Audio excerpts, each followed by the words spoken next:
Hey guys, तो स्वागत है आपका कैप्टन B2 के चैनल में, जहां आज के इस वीडियो में हम लोग बात करने वाले हैं कि वांडा विजन में जिसकी परछाई दिखाई गई थी वो कौन थी, स्कारलेट विच या लॉर, जिसमें से सबसे ज्यादा चांसेस स्कारलेट विच के ही होने के हैं। बट भाई साहब, अगर वो लॉर निकली तो एक ऐसी पॉसिबिलिटी बन सकती है जिससे वांडा विजन डायरेक्टली कनेक्ट होगा doctor strange multiverse of madness के लिए, और ये जो टाइटल है मल्टीवर्स ऑफ मैडनेस वो तक जस्टिफाई हो जाएगा। तो उसे तो आप बिल्कुल भी मिस मत कीजिएगा, लेकिन वो इस वीडियो के सेकेंड पार्ट में है। पहले मैं उन लोगों के डाउट क्लियर कर दूं जो लोग इस बात से कंफ्यूज हो गए थे जब मैंने ये कहा था कि यहाँ पर ये जो परछाई दिखाई जा रही है वो स्कारलेट विच है, क्योंकि जब भी मैं स्कारलेट विच बोलता हूँ तो सबके दिमाग में वांडा ही पहले आती है। लेकिन अगर आप मेरी वीडियोस को लंबे समय से फॉलो कर रहे हैं तो मैंने आपको एक बार बताया था कि वांडा म्यूटेंट नहीं है, जिस पर कई लोगों ने सवाल उठाए थे कि तो उसके पावर का सोर्स क्या है और वो इतनी पावरफुल कैसे है। तो उसमें मैंने उसकी पूरी हिस्ट्री निकाली थी, जिसमें मैंने आपको ये बताया था कि उसके ये पावर्स उसे उसकी माँ से मिले हैं, जो कि उससे पहले की स्कारलेट विच थी। अब अगर आप अभी भी कंफ्यूज हो रहे हैं तो मैं आपको क्लियर कर दूं कि स्कारलेट विच एक टाइटल है जो कि वांडा को उसकी माँ से मिला है, क्योंकि स्कारलेट विच के पावर्स उसके फैमिली के खून में हैं। अब सबसे पहले स्कारलेट विच कौन थी ये तो नहीं पता, लेकिन नतालिया मैक्सिमॉफ जो कि कॉमिक्स में वांडा की मॉम है, वो ये बताती है कि इटर्नल्स में से इकारी जैसे कैरेक्टर्स भी उसके बारे में जानते हैं और बाकी सब के लिए वो एक मिथ है। इसी कॉमिक्स के अंदर हमें पता चलता है कि वांडा की मॉम स्कारलेट विच थी और वहीं से वांडा को ये सारी पावर्स विरासत में मिली है। प्लस जो केओस मैजिक है उसका राज तक भी हमें पता चलता है, जिसे मैं अपने आने वाले वीडियोस में एक्सप्लेन कर दूंगा। अभी के लिए इतना समझ लीजिए कि उस कॉमिक्स के एंड में वांडा की मॉम जो कि मर चुकी रहती है, वो अपने सोल को विचक्राफ्ट के गॉडेस को सबमिट कर देती है ताकि वो विचक्राफ्ट को जिंदा रख पाए। मतलब कि अब जितने भी विचेस हैं उनके पावर्स का सोर्स फिलहाल के लिए कॉमिक्स में वही है, अनटिल एंड अनलेस वो विचेस कहीं और से पावर न ले। अब आप समझ ही गए होंगे कि वांडा की मॉम कितनी पावरफुल थी और उसे ही मार्वल वाले एमसीयू में ला रहे हैं। तो वांडा की मॉम ने खुद को और अपने हस्बैंड को क्यों नहीं बचा पाई जब उसके ऊपर अटैक हुआ। तो भाइयों, अगर आपने ध्यान दिया होगा तो वो अटैक इतनी जल्दी हुआ था कि किसी को कुछ सोचने का मौका तक नहीं मिला। आपने देखा होगा कि वांडा की मॉम जब विंडो के बाहर देखती है तो उससे वो इग्नोर कर देती है जैसे ये कुछ है ही नहीं। प्लस स्कारलेट विच बहुत ही पावरफुल है बट उसकी ड्यूरेबिलिटी बहुत ही कम है, जो कि एक नॉर्मल ह्यूमन जैसी ही है। एंड इसी कमजोरी के वजह से मैंने वांडा को थॉर के नीचे रखा था अपने टॉप 10 मोस्ट पावरफुल कैरेक्टर वाले की लिस्ट में, क्योंकि थॉर म्योनिर और स्टॉर्मब्रेकर से वांडा के दोनों हाथों को बिजी रख सकता है और फिर थंडरिंग या खुद से उसे मारकर वहां पे बेहोश या फिर थोड़ी देर के लिए न्यूट्रलाइज कर सकता है। अब जब वांडा अपने पावर्स पर काबू पा रही है तो हो सकता है आने वाले समय में वो थॉर को टक्कर दे सकती है। इन शॉर्ट,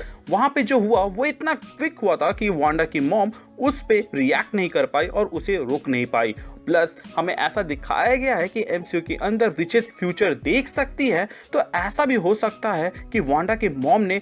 फ्रीगा के जैसे ही अपने उस डेथ को एक्सेप्ट कर लिया था और इसीलिए उसे रोकने की कोशिश नहीं की थी, या फिर ऐसा भी हो सकता है कि उसने फ्यूचर देखा ही नहीं था। प्लस अगर कॉमिक जितना पावरफुल अगर दिखाने लग गए मूवीज के अंदर तो इन सब के तो लग जाने हैं। सो अब आप समझ ही गए होंगे कि क्यों अगाथा ने वांडा को स्कारलेट विच कहा और वो किसकी परछाई थी जिसको वांडा ने इन्फिनिटी स्टोन के फटने के बाद देखा था। तो ये तो वो था जो मैंने उस वक्त इंटरप्रेट किया और आप लोगों को बता दिया कि वो स्कारलेट विच था, जिसका एक्सप्लेनेशन मैंने भी आप लोगों को यहाँ पर दे दिया। लेकिन मैंने इतने सारे तुक्के मारे थे जिसमें से कुछ सही हो गए, तो इसीलिए मैं और भी ज्यादा पॉसिबिलिटीज की ओर जा रहा था, जहां पर मुझे लोर नामक कैरेक्टर के बारे में पता चला। अब ये जो लोर है इसको आप स्कारलेट विच का दूसरा वर्जन समझ लीजिए, लेकिन दूसरे अर्थ में या फिर कहीं दूसरे यूनिवर्स में। प्लस ये भी वांडा की जैसे ही नेक्सस बीइंग है, मतलब कि अगर वो दूसरे यूनिवर्स में या किसी भी यूनिवर्स में जाती है तो उसके पावर लेवल सेम रहेंगे, वो चेंज नहीं होंगे। हाल ही में वांडा विजन में भी दिखाया गया था एक एड जिससे हमें ये हिंट मिलता है कि एमसीयू की वांडा भी नेक्सस बीइंग हो सकती है। तो ये लोर कौन है और इसका बैकड्रॉप क्या है और ये कैसे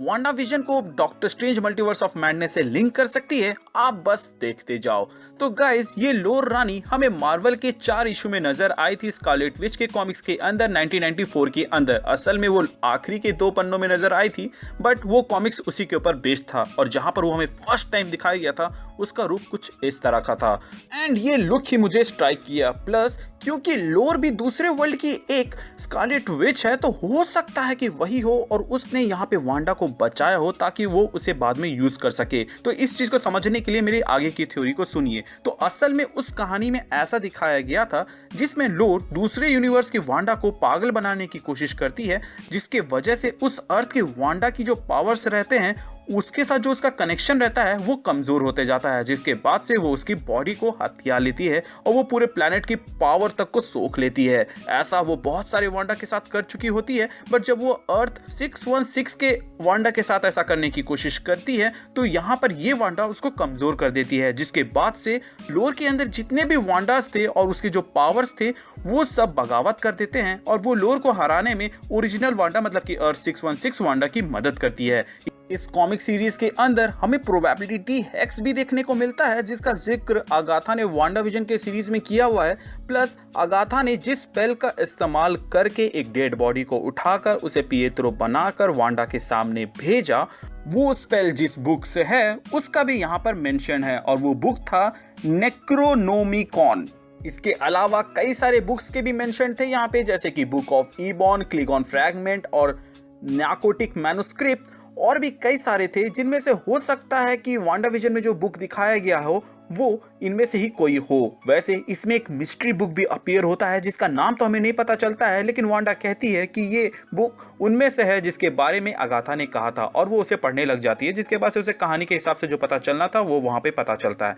तो अगर आपने थोड़ा सा भी सोचा होगा तो हो सकता है कि अगाथा के पास भी ऐसा कुछ हो जिसके वजह से वो इतनी कॉन्फिडेंट है कि जिसको वो मिथ बोल रही है plus chaos magic user Scarlet Witch कह रही है, उसके सामने इतना चौड़ में खड़ी होकर उसी के बच्चों को बंदी बनाकर उसे चैलेंज कर रही है। जो भी हो वो तो हमें अगले एपिसोड में पता चल ही जाएगा और वांडा तो इसकी हेकड़ी ठीक कर ही देगी। लेकिन यहाँ पर जो सोचने वाली बात है वो है लोर। हो सकता है कि लोर ही वो कड़ी हो जो कि वांडा विजन को doctor strange multiverse of madness से जोड़ती है, क्योंकि उसमें हमें वांडा दिखने वाली है और वांडा विजन के अंदर वांडा को the myth chaos magic user Scarlet Witch का टाइटल दे दिया गया है। तो बॉस हो सकता है कि वांडा के अंदर लोर आए और डॉक्टर स्ट्रेंज 2 में हमें वांडा वर्सेस डॉक्टर स्ट्रेंज देखने को मिले, क्योंकि इतने समय से हम सब नाइटमेयर, मेफिस्टो और सीथॉन में इतने खोए हुए हैं कि इस लोर वाले पॉसिबिलिटी के बारे में सोच भी नहीं रहे और वांडा डॉक्टर के अगेंस्ट में ही होगी। मैं इतने श्योरिटी के साथ इसलिए कह रहा हूं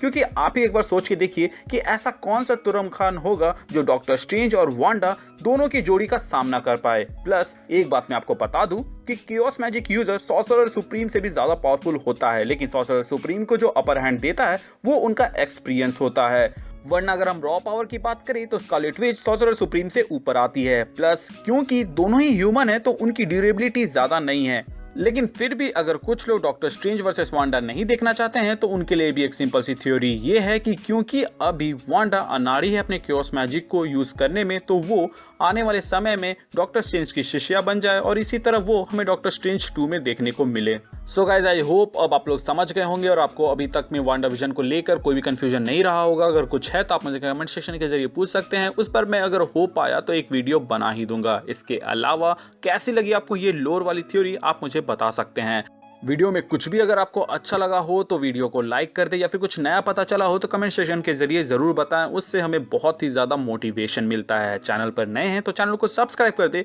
हम रेगुलर बेसिस पे ऐसे वीडियोस लाते रहते हैं। इसके अलावा अगर आप पुराने हैं तो प्लीज़ चेक कि आपने बेल आइकन दबाया है या नहीं। अगर आपने दबा दिया है तो वेल एंड गुड, और अगर आपने नहीं दबाया है तो उसे दबा दे ताकि जब भी मैं कोई वीडियो डालूँ उसका नोटिफिकेशन आपको जाए। बाकी हमारे चैनल का एक छोटा सा मोटो है जो कि है लोगों की मदद करना, अपना ख्याल रखना एंड कीप मूविंग फॉरवर्ड का रट लगाकर आगे बढ़ते रहना। Thank you for watching this video, stay tuned.